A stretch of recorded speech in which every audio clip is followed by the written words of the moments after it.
నమస్తే, welcome to ADN news. ముందుగా బ్రిటన్లో హెడ్లైన్స్ చూద్దాం. వాగులో బోల్తాపడిన ఆర్టీసీ బస్సు, ఈ ఘటనలో పలువురు ప్రయాణికులకు గాయాలు.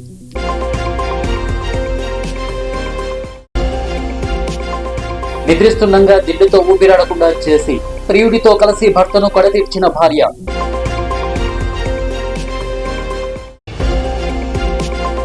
పుష్కరిణిలో వ్యక్తి హత్య, మృతుడిని తమిళనాడుకు చెందిన కరుణాకర్ గా పోలీసులు గుర్తింపు.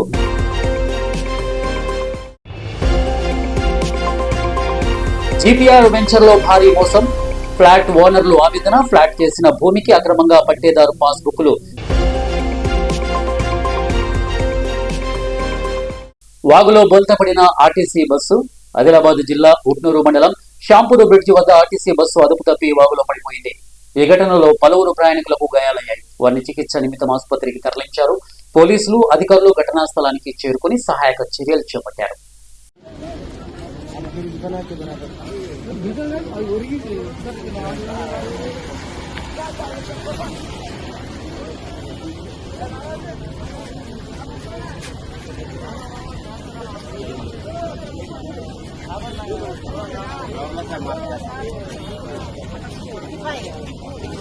రాష్ట్ర ఎన్నికల కమిషనర్ ను కలిసిన BRS MLA KP Vivekananda Goud, ఎమ్మెల్సీలు షంబీపూరు రాజు, దాసోజు శ్రవణ్, మాజీ ఎమ్మెల్యే మంచిరెడ్డి కిషన్ రెడ్డి, ఇతర నేతలు ఇబ్రహీంపట్నం, కేతనపల్లిలో మున్సిపల్ చైర్మన్, వైస్ చైర్మన్ ఎన్నికలు జరిగేలా ఆదేశాలు ఇవ్వాలని ఎన్నికల కమిషనర్ ను కోరిన బీఆర్ఎస్ నేతలు మంచిరెడ్డి కిషన్ రెడ్డి, మాజీ ఎమ్మెల్యే ఇబ్రహీంపట్నం మున్సిపల్ ఎన్నికల్లో అవకతవకలు జరిగాయి, పోలీసులు ఇబ్బంది పెట్టారు, బీఆర్ఎస్ కౌన్సిలర్ రాకపోతే కాంగ్రెస్ వాళ్ళు అభ్యంతరం తెలిపారు, మాకు పూర్తి మెజార్టీ ఉన్నా చైర్మన్, వైస్ చైర్మన్ ఎన్నిక జరగకుండా అడ్డుకున్నారు. కోర్టు స్టే పేరుతో చైర్మన్ కు ధృవీకరణ పత్రం ఇవ్వలేదు. స్టే ఎత్తివేసినా ఇప్పటి వరకు చైర్మన్ ఎన్నికను ప్రకటించకుండా నాంచుతున్నారు. వైస్ చైర్మన్ ఎన్నికను జరపడం లేదు. కిడ్నాప్లు కేసులు పెడుతూ కాంగ్రెస్ డ్రామాలు చేస్తోంది. బీఆర్ఎస్ కు 14 మంది కౌన్సిలర్లు ఉన్నారు. కాంగ్రెస్ పార్టీకి 8 మంది కౌన్సిలర్లు ఉన్నారు. దాసోజు శ్రవణ్ ఎమ్మెల్సీ రాష్ట్రంలో ఫెయిర్ గా ఎన్నికలు నిర్వహించలేదు. ఎన్నికల్లో అధికార పార్టీకి లబ్ధి చేకూర్చేలా అధికార యంత్రాంగం వ్యవహరిస్తోంది. రాజ్యాంగం పట్ల గౌరవం ఉన్న వాళ్ళు ఇంత దుర్మార్గానికి పాల్పడతారు.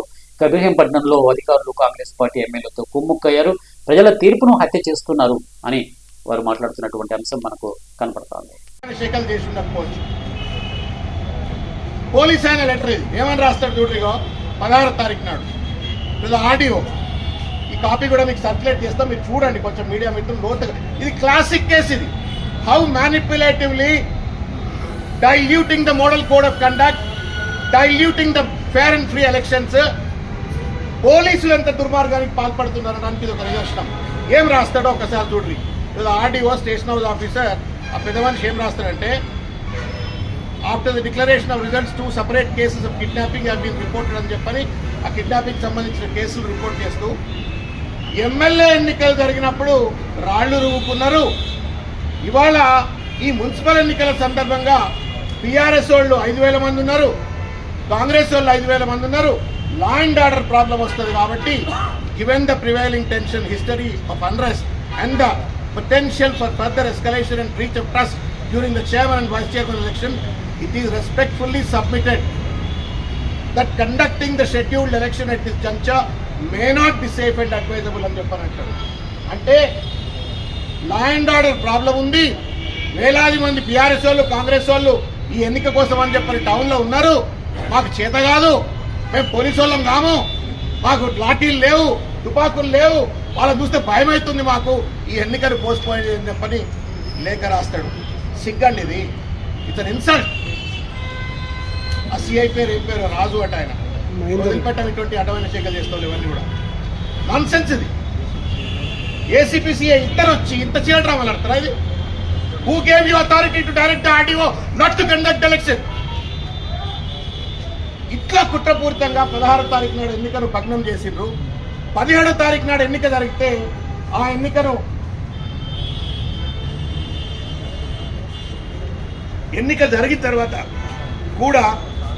ఎన్నిక జరిగిన తర్వాత కూడా ఇంతవరకు హైకోర్టు ఆర్డర్ ఇచ్చింది. నేను ఇంతకుముందు మీకు చెప్పినట్టుగా 17వ తారీఖు నాడు హైకోర్టు స్టే ఆర్డర్ ఉంది అని చెప్పని జరిగిన ఎన్నికను ఆపించిండ్రు, రిజల్ట్స్ డిక్లేర్ చేయలేదు. 18th నాడు పెద్దలు వీరు పోయి మళ్ళా హైకోర్టు తలుపులు తడితే హైకోర్టు ఏం చేసింది, నేను 17వ తారీఖు నాడు ఇచ్చిన స్టే నేను వికెట్ చేస్తున్నా, as usual you can go on with your elections అని చెప్పని మళ్ళా 18వ తారీఖు నాడు హైకోర్టు ఆర్డర్ ఇచ్చింది. అక్రమ సంబంధం ప్రియుడితో కలిసి భర్తను కడతీర్చినటువంటి భార్య చేవెళ్ల అక్రమ సంబంధం పెట్టుకున్నటువంటి భార్య ప్రియుడితో కలిసి భర్తను కడతీర్చింది. రంగారెడ్డి జిల్లా చేవెళ్లలో ఈ ఘటన జరిగింది. నిద్రిస్తుండగా దిండుతో ఊపిరాడకుండా చేసి భర్తను చంపింది. భార్య రాజేశ్వరి, ప్రియుడు శరత్ ను పోలీసులు అరెస్టు చేసి రిమాండ్ కు తరలించారు. మృతుడి తల్లి ఫిర్యాదుతో వచ్చినటువంటి దారుణ ఘటన వెలుగులోకి వచ్చింది.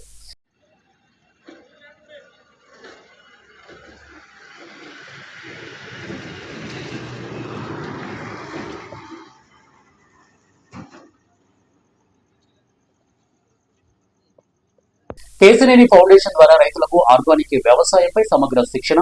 ఎంపీ కేశినేని నాని శివనాథ్ తెలుపుతున్నటువంటి అంశం. ఇందిరాగాంధీ మున్సిపల్ స్టేడియంలో organic రైతోత్సవం, natural farming Mela 2026, రైతోత్సవం Mela 2026ను ప్రారంభించినటువంటి ఎంపీ కేశినేని శివనాథ్ ఎన్టీఆర్ జిల్లా ఆర్గానిక్ రైతోత్సవం 2026 ఒక వినూత్నమైనటువంటి కార్యక్రమం. రైతులు ఎరువులు వాడకం తగ్గించాలనేది సీఎం చంద్రబాబు ఆకాంక్ష. జిల్లాలోని 16 మండలాల్లో రైతులకు కేశినేని ఫౌండేషన్ ద్వారా అవగాహన కార్యక్రమం. మే నెల నుంచి ఆర్గానిక్ వ్యవసాయంపై శిక్షణ తరగతులు మొదలు.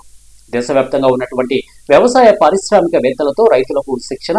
ఎంపీ కేశినేని శివనాథ్ నాయకులతో కలిసి సేంద్రియ వ్యవసాయ రైతుల స్టాల్స్ సందర్శన. విజయవాడకు సంబంధించినటువంటి కేశినేని ఫౌండేషన్ ద్వారా ఎన్టీఆర్ జిల్లాలో సేంద్రియ వ్యవసాయాన్ని ప్రోత్సహించే దిశగా విస్తృత కార్యక్రమాలు చేపట్టనున్నట్లు ఎంపీ కేశినేని శివనాథ్ ప్రకటించారు. జిల్లాలోని 16 మండలాల్లో మండలాల వారీగా 3 రోజులు సమగ్ర శిక్షణ శిబిరాలు నిర్వహించి రైతులను ఆర్గానిక్ వ్యవసాయం వైపు మళ్లించేందుకు కార్యాచరణ సిద్ధం చేసినట్లు తెలిపారు. ఉత్పత్తిదారునికి వినియోగదారునికి ఒక మధ్య వంతెనల, ఎందుకంటే ఈరోజు ఆర్గానిక్ వ్యవసాయం మీద, ఆర్గానిక్ ఉత్పత్తుల మీద వినియోగదారులకి చాలా అపోహలు ఉన్నాయి. అలానే ఉత్పత్తిదారుకు కూడా చాలా అపోహలు ఉన్నాయి. ఈ అపోహలు తొలగించడానికి ఏవైతే అపోహలు ఉత్పత్తిదారుల మెదడులో, వినియోగదారుల మనసులో ఉన్నాయో వాటిని తొలగించడానికి ఈ సదస్సు నిర్వహిస్తున్నాం. ఆర్గానిక్ సర్టిఫికేషన్ అథారిటీ ఈ అపోహలు తొలగించడానికి ఒకటి చంద్రబాబు నాయుడు గారు చాలాసార్లు సమీక్షలో కూడా చెప్పడం జరిగింది. ట్రాన్స్పరెన్సీ ఉండాలి, మీరు చేసే పనిలో నిజాయితీ వినియోగదారులు కనపడాలి అనేసి పదే పదే చెప్పడం జరిగింది. దానిలో భాగంగా ఒకటి ఉత్పత్తిదారులందరూ కూడా మేము పదే పదే చెప్తున్నాం, మీరు పండించే పంట మీద నమ్మకం వినియోగదారులు కలగాలంటే మా సహకారం తీసుకొని ఆ సర్టిఫికేషన్ తీసుకొని ఆ సర్టిఫికేట్ ద్వారా మీరు మీ ఉత్పత్తుల్ని ఆంధ్రప్రదేశ్ రాష్ట్రంలో, భారతదేశంలో, అలానే అంతర్జాతీయంగా కూడా మీరు వాటిని అమ్ముకోవడానికి అవకాశం ఉంటుందనేసి వారికి తెలియజేస్తున్నాం. ఇంతమంది స్థాపనార్థాలు కన్నీళ్లు తగిలి రేవంత్ రెడ్డి ఏం బాగుపడడు, ఇల్లు పోతుందేమో అని 10 రోజుల నుండి నరకం అనుభవిస్తున్నాం. ప్రశాంతత లేదు, నిద్ర పట్టట్లేదు. గత ఎన్నికల్లో మేము కాంగ్రెస్ పార్టీకి సపోర్ట్ చేశాం, కానీ ఇల్లు కూల్చేస్తారు అంటే ఇంకోసారి సపోర్ట్ చేస్తామా? మూసీ గాంధీ సరోవర బాధితులు ఎట్లా ఇస్తారండి? ఇది ప్రైవేట్ ల్యాండ్, ఇది గవర్నమెంట్ ల్యాండ్ కాదు, ఇది సొంతం ప్రైవేట్ ల్యాండ్. ఇది ప్రైవేట్ ల్యాండ్ లో మేము ఉంటున్నాం. ఆయన డెవలప్మెంట్ కోసం మమ్మల్ని అడుగుతున్నాడు ఎక్వైర్ చేసుకోవడానికి. ఎలా ఇస్తారు ప్రైవేట్? ఇప్పుడు మా ఇల్లు సొంత ఇల్లు వదిలేసుకొని ఒక ఇల్లు వదులుకొని మేము వేరే ఎక్కడో ఉంటామంటే ఎలా ఒప్పుకుంటామండి? అండ్ ఇక్కడ పిల్లలకి కన్వీనియంట్, మొత్తం స్కూల్స్ కి కానీ మెడికల్ పరంగా కానీ అన్ని విధాలుగా కానీ కన్వీనియంట్ ఉంటుంది. ఇక్కడ వదిలేసి ఎక్కడో ఇస్తారు, మేము ఎక్కడో వెళ్తామంటే అసలు ఎందుకు ఇస్తారు? అసలు మేము ఎగ్నెస్ట్ ఉన్నాం, ఇయ్యము. అది ఏంటండి, రోజు రాత్రి దగ్గర వారం 15 రోజుల నుంచి పిల్లలకి నిద్ర లేదు, ఇంట్లో మాకు నిద్ర లేదు, ప్రశాంతత లేదు. ఇప్పుడు ఇల్లు ఉన్న సొంతంగా ఇల్లు కట్టుకున్నాం, డబ్బు కూడబెట్టుకొని సగం డబ్బులు డౌన్ పేమెంట్ కట్టి మిగతా ఈఎంఐ తీసుకొని కట్టుకున్నాం. ఆ ఇల్లు పోతుంది, ఇల్లు పోతే ఈఎంఐ ఎవడు వదులుతాడా? ఈఎంఐ కట్టాల్సిందే కదా. అట్లాంటిది వదులుకుంటే ఎట్లా ప్రశాంతత ఉంటుందా మాకు? చెప్పండి. మేము కూడా చెప్పాలంటే ఆ టైంలో కాంగ్రెస్ కి కూడా సపోర్ట్ చేసినాం మేము దగ్గరుండి. ఇప్పుడు మేము ఇట్లా అవుతుందని తెలిస్తే మేము సపోర్ట్ చేస్తారా? ఇంకోసారి చేస్తామా అసలు ఇట్లాంటి వాళ్ళకి? ఇల్లే పోతుంది అంటే ఇంకెందుకు చేస్తాము? 10 ఎకరాలు కాకుండా మీరు ఆ 70 ఎకరాల్లో చేసుకోవచ్చు కదా, చేసుకోవాలనుకుంటే. మరి ఏముంది ఆయన ఆలోచన విధానం వెనకాల మనకి ఏం తెలుసు? ఏందో అసలు ప్రజాపాలన ఇంకేమన్నా. నెక్స్ట్ టైం అయితే కష్టం కాంగ్రెస్ రావడం ఇట్లుంటే. ఛాన్సే లేదు. ఇట్లా ప్రజల మీద ఇబ్బంది పెట్టుకుంటూ చేసుకుంటూ పోతే ఎట్లా వస్తుందండి కాంగ్రెస్? ఏం లక్షల కోట్లు అంతా లోన్లలో. ఇప్పుడు 5,000 కోట్లు కూడా లోన్ తెచ్చే కదా కడుతుంది. అదే మన ఇదేస్తున్నా. ఆ 1,00,000 కోట్లు అంగన్వాడీ ఉన్నాయి, గురుకుళ్ళు ఉన్నాయి, స్కూళ్ళు ఉన్నారు, ఎడ్యుకేషన్ పరంగా జాబులు లేవు. ఇప్పుడు ప్రజెంట్ జాబులు ఇప్పియండి, జాబులు లేవు, జాబులు ఇప్పియండి. మళ్ళీ రైతు బంధు వస్తలేదు. రైతుల కాడ కూడా మీరు లాక్కుంటున్నారు. ఏం ఉపయోగం? అన్నం పెట్టేవాడి దగ్గర నుంచి లాక్కుంటున్నారు, మళ్ళా ఉన్నోళ్ళ దగ్గర నుంచి లాక్కుంటున్నారు. అందరి దగ్గర లాక్కుంటే ఇంకేం ఉపయోగము? ఏం పాలనేది? రూపాయి కూడా పెట్టుకొని పేదోడు ఆశ ఇల్లు ఉండాలి, సొంత ఇల్లు, టైంకి తిండి. నువ్వు ఇల్లు లాగేసుకుంటున్నావు, తిండి కూడా ఇస్తలేవు. రెండు పోతే ఇంకేం ఉపయోగం? పుష్కరిణిలో వ్యక్తి హత్య, పోలీసుల ప్రకటన. చేవెళ్ల పుష్కరిణిలో ఈ నెల 20న హత్యకు గురైనటువంటి వ్యక్తి మృతదేహం చేవెళ్ల ప్రభుత్వ ఆసుపత్రిలో ఉన్నట్లు పోలీసులు తెలిపారు.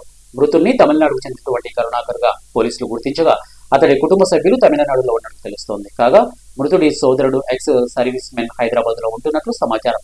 అయితే వారి వివరాలు లేకపోవడంతో మృతుడి బంధువులు వచ్చి మృతదేహాన్ని తీసుకెళ్లాలని పోలీసులు ప్రకటనలో కోరారు.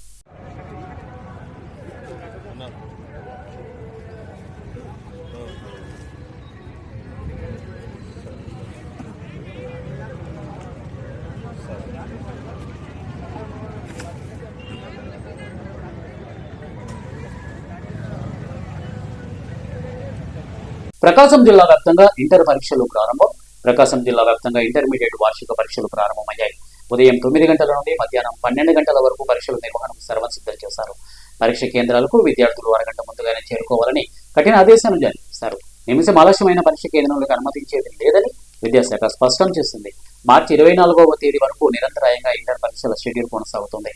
జిల్లా వ్యాప్తంగా మొత్తం 31 పరీక్ష కేంద్రాల్లో పకడ్బందీగా ఏర్పాట్లు పూర్తి చేశారు.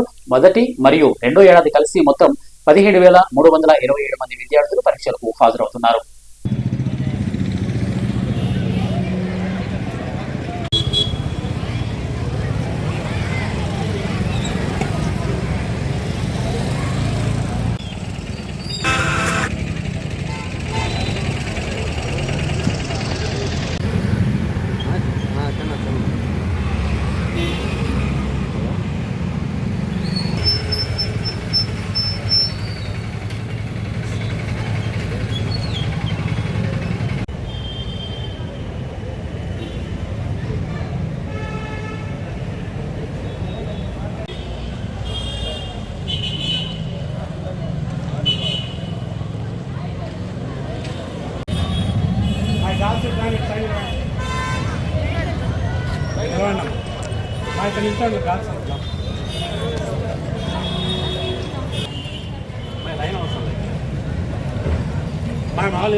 తెలుసోండమ్మా అందరూ 10 నిమిషాలు ఎలా దేవుడు దూరం.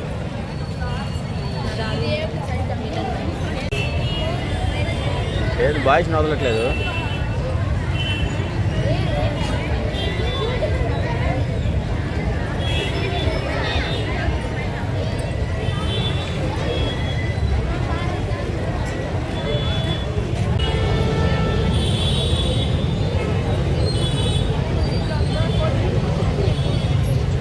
Good morning all of you. మా ఈరోజు ఫస్ట్ ఎగ్జామ్ స్టార్ట్ అవుతుంది. ఫస్ట్ ఇయర్ ఫేస్ లో టెన్షన్ కనిపిస్తుంది. ఎక్స్ట్రా పేపర్స్ ఏమైనా అవుతుంది తీసేసేయండి. ఎగ్జామ్ కార్డ్స్ ఏదైనా ఎక్స్ట్రా పేపర్ తెచ్చుకుంటే హౌస్లో కానీ ఇవన్నీ తీసేయండి. 6, 7, 8 వచ్చేసి ఫస్ట్ ఫ్లోర్ ఇటు వెళ్ళాలి. 5, 6, 7, 8కి వెళ్ళిపోవాలి. బ్లాక్ బి వచ్చేసి అటు పక్క బిల్డింగ్ 9.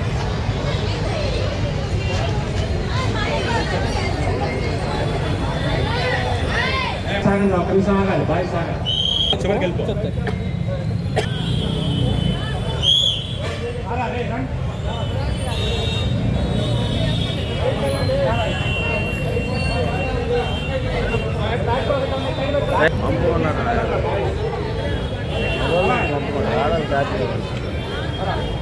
వాళ్ళంతా వెళ్ళండి రా, వెళ్ళండి రూట్కి.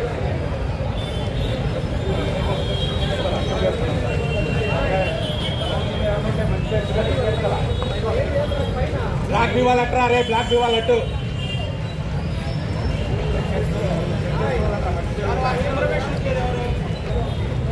ఉన్నారు ఆల్రెడీ వీళ్ళు ఉన్నారు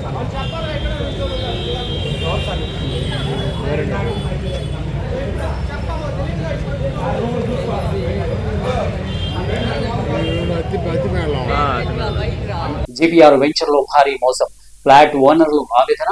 రుద్రారం జీపీఆర్ వెంచర్ లో భారీ భూమోసం జరుగుతోందని ఆరోపిస్తూ ఫ్లాట్ ఓనర్లు కీలక సమావేశం నిర్వహించారు. కౌన్సిలర్ లక్ష్మీ నరసింహారెడ్డి సమక్షంలో జరిగినటువంటి ఈ సమావేశంలో బాధితులు తమ ఆవేదనను వెల్లడించారు.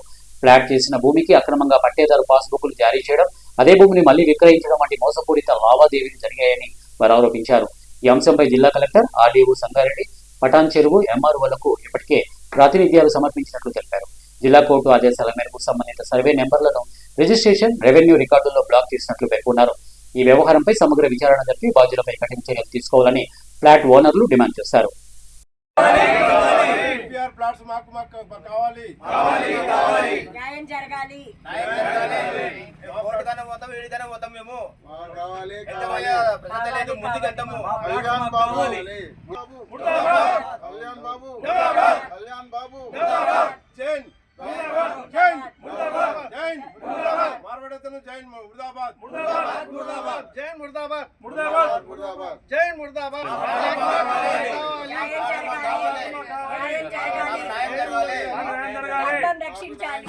ఓకే ఓకే మా పప్పులట్టు మాకు కావాలి. ఆ డాక్యుమెంట్ అది మీది డాక్యుమెంట్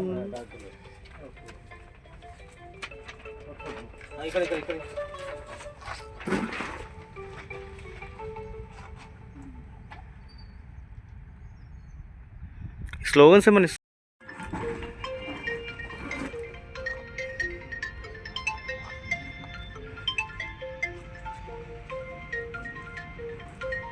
ఓకే. రాజమహేంద్రీవరంలో కిడ్నీ సమస్యలు, 5గురి మృతి. రాజమహేంద్రీవరంలో కిడ్నీ సమస్యలతో ఆసుపత్రిలో చేరిన వారిలో 5గురు మృతి చెందారు. పలు ఆసుపత్రుల్లో చికిత్స పొందుతూ 2 రోజుల వ్యవధిలో వీరు మృతి చెందినట్లు అధికారులు తెలిపారు. నిన్న 2 మృతి చెందగా ఇవాళ 3 ప్రాణాలు కోల్పోయారు. కిడ్నీ సమస్యలతో మరికొంతమంది బాధితులు ఆసుపత్రుల్లో చికిత్స పొందుతున్నారు. ఆసుపత్రుల పాలైన బాధితులందరికీ ఒకే వ్యక్తి పాలు పోస్తుండటంతో అక్కడే కల్తీ జరిగి ఉండొచ్చని వైద్యాధికారులు, బాధితులు పోలీసులకు తెలిపారు. ఈ మేరకు పాలు, నీరు నమూనాలను పరీక్షలకు పంపించారు.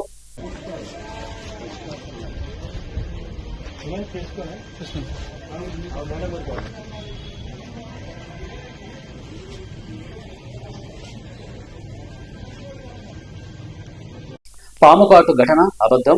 తిరుమలలో దర్శన క్యూ లైన్లలో మహిళా భక్తురాలికి పాముకాటు అని వివిధ ప్రసార మాధ్యమాల్లో జరుగుతున్నటువంటి ప్రచారం పూర్తిగా వాస్తవ దూరమని టీటీడీ తెలియజేస్తోంది. తెలంగాణ రాష్ట్రం వరంగల్ జిల్లాకు చెందినటువంటి శరత్ బాబు, మౌనిక అనే దంపతులు ఆదివారం రాత్రి శ్రీవారి దర్శనార్థం తిరుమలకు వచ్చారు. ఈ నేపథ్యంలో టాక్సీలో మ్యూజియం సమీపాన ఉన్నటువంటి ఆర్బీ సెంటర్ పార్కింగ్ ఏరియాకు చేరుకోగానే మౌనిక తన పాదాలకు పసుపు రాసుకునేందుకు చీకటిలో పక్కనే ఉన్న స్థలంలోకి వెళ్ళింది. ఈ క్రమంలో కాలుపై స్పర్శ తగలడంతో భయభ్రాంతులకు లోనైంది. తన భర్త శరత్ ఆ ప్రాంతాన్ని పరిశీలించగా చిన్న పాము కనిపించింది. వెంటనే భద్రతా సిబ్బందికి సమాచారం అందించడంతో అప్రమత్తమైన సిబ్బంది వెంటనే తిరుమలలోని అశ్విని ఆసుపత్రికి తరలించారు. వైద్యులు పరీక్షలు నిర్వహించి ఎలాంటి పాముకాటు లేదని నిర్ధారించారు. అయినప్పటికీ మహిళా భక్తురాలి ఆరోగ్య శ్రేయస్సును దృష్టిలో ఉంచుకొని తిరుపతిలోని స్విమ్స్ ఆసుపత్రికి పంపించడం జరిగింది. అక్కడ కూడా వైద్యులు పరీక్షలు నిర్వహించి ఎలాంటి సమస్య లేదని నిర్ధారించారు. ఆ పాము కూడా విషపూరితం కాదని విచారణలో తేలింది. సదరు భక్తులు టీటీడీ సిబ్బంది సహకారానికి కృతజ్ఞతలు తెలియజేశారు. ఈ రోజు ఉదయం వారు క్షేమంగా వారిని దర్శించుకోవడం జరిగింది. భక్తులు తమ భద్రతా దృష్ట్యా టీటీడీ నిర్దేశించినటువంటి ప్రాంతాల నుండి మాత్రమే క్యూ లైన్లలోకి వెళ్లాలి, కానీ తిరుమల పరిసరాల్లోని నిషేధిత అటవీ ప్రాంతాల్లో సంచరించకూడదని టీటీడీ విజ్ఞప్తి చేస్తోంది. నమస్కారం సార్, నా పేరు శరత్ బాబు, మా వైఫ్ మౌనిక. సో మేము తెలంగాణ స్టేట్ వరంగల్ డిస్టిక్ టేక్మండలం మండలం నుండి వచ్చినాను. మాకు టోకెన్ డేటు 22/2/2026 రాత్రి 10:45కి ఉంది. సో ఆ రోజు నేను మా వైఫ్, నాతో వచ్చిన మా బంధువులు కలిసి ఆ రోజు జీప్లు ప్రైవేట్ ట్యాక్సీలో బ్యాంక్ ఆఫ్ మహారాష్ట్ర ఏటీఎం ముందు డ్రాప్ అయినాము. డ్రాప్ అయిన తర్వాత మా వైఫ్ కాళ్ళకి పసుపు పూసుకోవాలని ఆపోజిట్లో ఉన్న కారు పార్కింగ్ ఏరియాలో పసుపు పూసుకుంటుండగా ఆమె కాళ్ళ మీద ఏదో పారినట్టు అనిపించింది. దానివల్ల ఆమె భయపడి బయట ఏమన్నా చేసిందేమో అనుకొని భయపడినాము. అది చిన్న పాములాగా ఉంది, దాన్ని మేము వెంటనే చంపేసినాము. ఇమ్మీడియట్లీ మా మిసెస్ని లోకల్ గవర్నమెంట్ హాస్పిటల్కి షిఫ్ట్ చేసినాము. అక్కడ వాళ్ళు ఎగ్జామిన్ చేసేసినారు. అపోలో వాళ్ళు కూడా ఎగ్జామిన్ చేసినారు.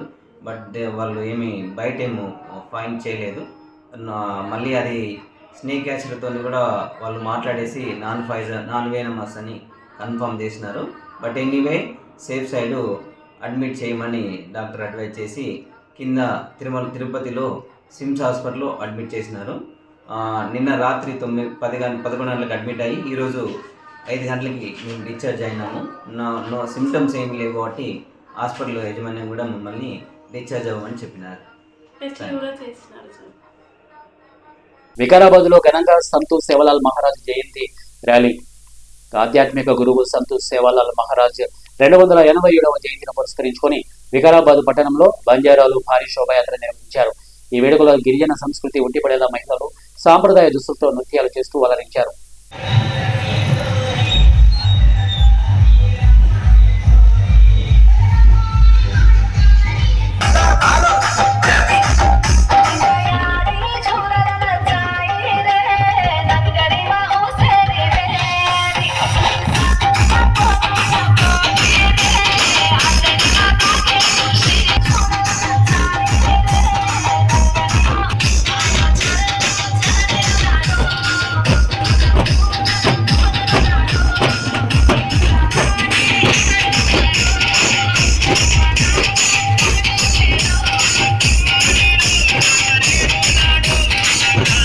హైదరాబాద్ లోని జూబ్లీ హిల్స్ లో భారీ రోడ్డు ప్రమాదం సంభవించింది. జూబ్లీ హిల్స్ రోడ్ నెంబర్ 45 వద్ద ఘోరంగా కారు వేగంగా వచ్చి అదుపు తప్పి డివైడర్ ఎక్కేసింది. అది మరోవైపు నుంచి వస్తున్న కారులను బలంగా ఢీకొట్టింది. కారు అతి వేగంతో ఉండడంతో వెంటనే కంట్రోల్ కాలేదు.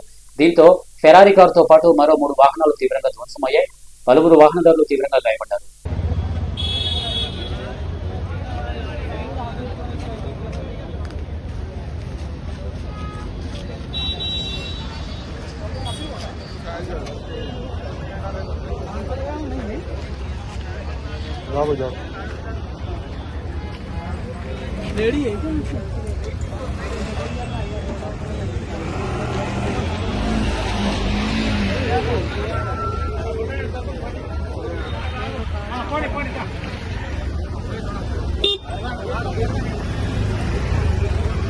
आप लोग जरा पीछे हटो जी, पीछे हटो.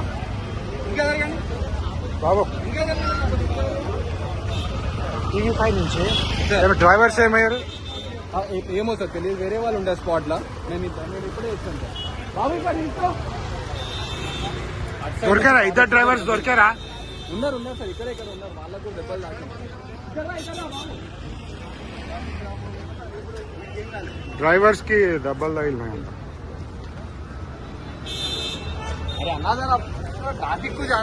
ఎవరిది ఫాల్ట్? ఎవరిది సరే తెలీదు. నేను మొబైల్ నేను ఇప్పుడే వచ్చాను. ఇక్కడ లా చదివి తెలంగాణ కేబినెట్ భేటీ స్టార్ట్ చేస్తారంట. ఇక రేవంత్ ఉద్దీన్ తరహాలోనే మంత్రులు శ్రీధర్ బాబా అని భట్టి విక్రమార్క, భట్టి అక్రమ్ అని పేరు మార్చుకోండి. ఎంపీ ధర్మపురి అరవింద్ మాట్లాడుతున్నటువంటి అంశమే. ఆయన పాలన మొదలైంది రేవంత్ ఉద్దీన్. ప్రథమంగా కామారెడ్డిలో ఎమ్మెల్యే కార్యాలయం మీద ఎమ్మెల్యే పైన దాడి చేయటం, బాన్స్వాడలో ఒక ప్రైవేటు సూపర్ మార్కెట్లో అక్కడ దాని యాజమాన్యం ఏదైనా పాటలు పెట్టుకుంటుంది, ఏదైనా భజనలు పెట్టుకుంటుంది. మేము స్పీకర్లు పెట్టుకొని ప్రపంచాన్ని డిస్టర్బ్ చేస్తలేము. పరీక్షల సమయంలో ఓడ అర్థం కానీ ఏమేమో వస్తూ ఉంటాయి ఆ స్పీకర్లలోకి వెళ్ళి. ఓడికి ఏమో అర్థం కాదు. 80% జనాభాకి అర్థం కాదు. న్యూసెన్స్ తప్ప ఏమి ఉండదాడ. ఆ న్యూసెన్స్ భరించమని మేము అంటలేము. సూపర్ మార్కెట్లో లోపల యాజమాన్యం ఏమి పెట్టుకోవాలంటే అది వాళ్ళ ఇష్టం. దాన్ని ఎవడో వచ్చి అక్కడ గొడవ చేసి వాడు కేవలం మైనారిటీ సంబంధించినోడు కాబట్టి వాడిని నెత్తి మీద పెట్టుకొని ఇక్కడ ప్రభుత్వం పోలీసు వాళ్ళ మీద ప్రెషర్ బిల్డప్ చేసి హిందువుల మీద కేసులు బనాయించి చేసిందేమో తురుకోడు గొడవ. హిందువుల మీద కేసులు ఎక్కువైతున్నాయి. హిందువుల మీద లాఠీ చార్జీలు అవుతున్నాయి. ఇది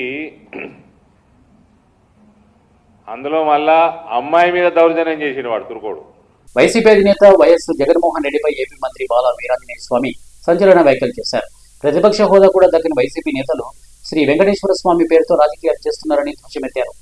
కెమికల్స్ తో తయారు చేసినటువంటి కృత్రిమ నెయ్యిని తిరుమల లడ్డూలో వాడారని ఆరోపించారు. శాసన మండలిలో చెప్పులు బూట్లు వేసుకుని వెంకటేశ్వర స్వామి ఫోటోలు తీసుకువచ్చారని ఫైర్ అయ్యారు. మంత్రి శ్రీవారి చిత్రపటాలు పట్టుకుని జై జగన్ అంటూ నినాదాలు చేశారని అన్నారు. వైసీపీ హయాంలో రామతీర్థంలో రాముడి విగ్రహం తల నరికేశారని ఆవేదన వ్యక్తం చేస్తారు. చంద్రబాబు రామతీర్థం వెళ్తుంటే అడ్డుకున్నారని ఆగ్రహించారు. దేవుడి పేరుతో రాజకీయాలు చేస్తే పతనం అయిపోతారని హెచ్చరించారు. దేవుడితో పెట్టుకుంటే ఎవరైనా కానీ తగిన మూల్యం చెల్లించుకో తప్పదు. చరిత్రలో పోయినట్లయితే వాళ్ళు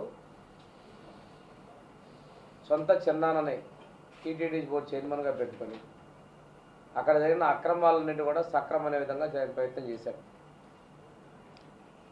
స్వయాన చైర్మన్గా చేసినటువంటి అతని వ్యక్తే అక్కడ కల్తీ జరిగింది అంగీకరిస్తే కల్తీ లేదని చెప్పి వాళ్ళ నాయకుడు జగన్మోహన్ రెడ్డి మాట్లాడతారు. అసలు కల్తీ కాదు, అది కృత్రిమ నెయ్యి, కెమికల్స్తో చేయడం కృత్రిమ నెయ్యి. అది నెయ్యే లేదు. దాన్ని ఎంత దారుణంగా చేసింది సిట్లో చాలా క్షుణ్ణంగా వివరించడం జరిగింది. సిట్లో ఏమీ లేదని అంటారు. వీళ్ళకి నేను ఒకటే చెప్తున్నాను, దేవుడి మీద మీ నాయకుడికి ఎట్లాగో విశ్వాసం లేదు, మీకు లేదు. దాని సాక్ష్యం ఆ రోజు శాసనమండలిలో నేనున్నాను, మా నాయకులు లోకేష్ గారు ఉన్నారు. అదేవిధంగా మీరు ఆ చూడండి ఒకసారి, ఒక ఫోటో చూడండి, అసెంబ్లీలో ఉన్నటువంటి క్లిప్పింగ్స్ చూడండి ఒకసారి. బొత్స సత్యనారాయణ గారు వాళ్ళ శాసనసభ్యులు మండలి సభ్యులు చెప్పులతో వెంకటేశ్వర స్వామి ఫోటోలు పెట్టుకొని వచ్చారు. ఒక్కసారి ఆ ఫోటోలు తీసుకొని పోడియం దగ్గర రాగానే కేశవ్ గారు నేను పక్కన కూర్చున్నాం. వెంకటేశ్వర స్వామి ఫోటోలు లేగానే కేశవ్ గారు లేచి లెజిస్లేటివ్ మంత్రి గారు రియాక్ట్ అయ్యారు. అప్పుడు చైర్మన్ రూలింగ్ ఇచ్చాడు, ఎవరైనా వెంకటేశ్వర స్వామి కావచ్చు ఏ దేవుడినైనా తేవటం ఇది పద్ధతి కాదని చెప్పేసి ఆయన రూలింగ్ ఇచ్చి సభను వాయిదా వేసి వెళ్ళిపోయారు. అంటే దేవుడిని భక్తితో మనం గ్రామాల్లో మనవాళ్ళు ఊరూరు తిరిగేసి దేవుడు పట్టుకొని చేసుకొని వెళ్తా తిరుపతి వెళ్తారు, జోగి ఎత్తుకొని వెళ్తారు. అలాంటిది కాకుండా వీళ్ళు శాసనసభకు వచ్చేటప్పుడు వెంకటేశ్వర పట్టుకొని చెప్పులు వేసుకొని జై జగన్ నినాదాలు చేసుకుంటా నేరుగా వచ్చారు. అది ఎంతవరకు సమర్థనీయం మేము చూడలేదు. అసెంబ్లీలో ఉన్నాం. ఉన్న తర్వాత కుమ్మేర జాతర ఘటనపై బీఆర్ఎస్ స్పందన. డీజీపీని కలిసినటువంటి మాజీ మంత్రి శ్రీనివాస్ గౌడ్. నాగర్ కర్నూలు జిల్లా కుమ్మేర జాతరలో దైవ దర్శనానికి వెళ్లినటువంటి 2 ఏళ్ల చిన్నారి అనుమానాస్పద మృతి ఘటనపై రాష్ట్ర డీజీపీని మాజీ మంత్రి శ్రీనివాస్ గౌడ్ కలిశారు. శ్రీనివాస్ గౌడ్ మాట్లాడుతూ నాగర్ కర్నూలు జిల్లాలో బీసీ కుటుంబానికి చెందిన మహిళపై దాడి, 2 నెలల పసికందు మరణంపై డీజీపీకి ఫిర్యాదు చేశారు. సభ్య సమాజం తలదించుకునే విధంగా అత్యాచారాలు, మానభంగాలు జరుగుతున్నటువంటి దౌర్భాగ్య స్థితి కాంగ్రెస్ పాలనలో కొనసాగుతుందని వారన్నారు. తెలంగాణ రాష్ట్రం ఏర్పడినాక తెలంగాణలో పోలీసులు నిమిషాలలో కేసు ఛేదించేవారు. ఇప్పుడు పట్టపగలు అత్యాచారాలు జరుగుతున్నా పట్టించుకొని దౌర్భాగ్య పరిస్థితి నెలకొంది. ఒక నిరుపేద మహిళపై దాడి చేసి ప్రైవేట్ పార్ట్స్ పై చేతులు వేస్తూ దాడి చేశారు. ఒక జాతరలో దైవ దర్శనానికి వస్తే తక్కువ కులమని మహిళపై దాడి చేసి కాంగ్రెస్ రౌడీలు చిన్న పసికందును తన్ని చంపారని అన్నారు. ఒక అమ్మాయి పైన అత్యాచారం, తర్వాత చంపడం, అనేక మంది మహిళల పట్ల. ఈరోజు ఒక మహిళ 2 నెలల పసిగుడ్డును ఇట్లా ఎత్తుకొని, అయ్యా కనకరించండి, తన్నొద్దు, నా బిడ్డ ఉందన్న కూడా కాలుతో తంతే ఎగిరిపోయి బండ మీద పడ్డాడు పిల్లాడు. అడుక్కుంటుంది గుడి దర్శనం. ఈ గుడికి సున్నం వేసిన వాళ్ళ మేమే. నేను ఎస్సీని, నేను రజకుని పెళ్లి చేసుకున్నా, బీసీని. మేమే సున్నం వేసినాం ఈ గుడికి. 100 రూపాయల టికెట్ ఎందుకయ్యా, నా చిన్న పిల్ల ఉంది చూడండి అన్న కూడా కనికరం లేకుండా కాలుతో తన్నడం, వేలాది మంది అక్కడ చూడడం. కాలుతో తంతే రాయి మీద పడ్డాడు పిల్లోడు. కనికరం లేకుండా మళ్ళీ రూమ్లోకి తీసుకెళ్ళి ప్రైవేట్ పార్ట్స్ కూడా టచ్ చేసి అసభ్యంగా ప్రవర్తించిండ్రని చెప్పి ఆమె చెప్తా ఉంది. ఒక మహిళ తనను ప్రైవేట్ పార్ట్లు పిసికిండ్రు, రకరకాలు హింసించిండ్రు. ఎవరైనా చెప్తారా? చెప్పండి. జరగకపోతే చెప్తారా? ఒక మహిళ అంతా ఏడ్చుకుంటూ నన్ను ఇట్లా చేసిండ్రయ్యా అని చెప్పి పోలీస్ స్టేషన్కి వెళ్తే పోలీస్ స్టేషన్లో దర్ఖాస్తు తీసుకోలేదు. నేను డీజీపీ గారిని అడిగినా, మీరు సీసీ ఫుటేజీలు వెరిఫై చేయండి, దాడి జరిగిన మహిళ పోలీస్ స్టేషన్కి వచ్చిందా లేదా, ఏ సమయంలో వచ్చింది, ఎందుకు కేసు